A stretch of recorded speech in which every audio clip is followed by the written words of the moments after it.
Clementina ni izina rihabwa umwana w'umukobwa. Rifite inkomoko ku ijambo ry'ikilatini Clemenens bisobanura umunyempuhwe mu Kinyarwanda.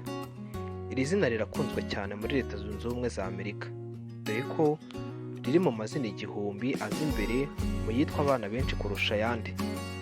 Riri mu mazina 100 akunzwe cyane mu Bufaransa, ndetse rifite n'igikundiro mu Bwongereza na Australia.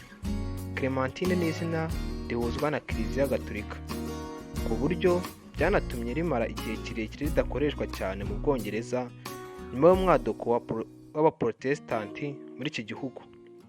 Bimwe mu biranga ba Clementine ni abakobwa bakunda ubuzima bwiza kandi ntibarangwa n'ubwoba cyangwa se kugira ubuzima bwabo ubwiru cyane. Bakunda kuguma uko bari, bagira ikinyabupfura, ni abanyamurava, baratuje kandi bagira kwihangana muri bo.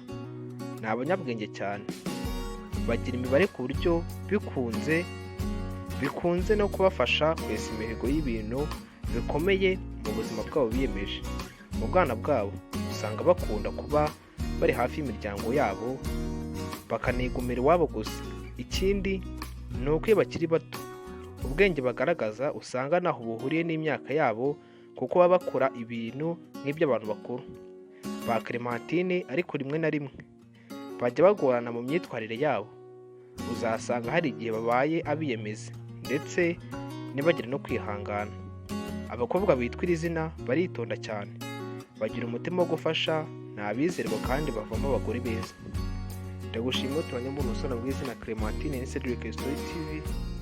Kora subscribe nimba ari kugezaho bwa mbere. Wifuza ko tugusobanurira izina runaka, bajyanika muri comment tukazaribasobanurira. Murakoze cyane, turabakunda cyane, mukomeze kubana natwe.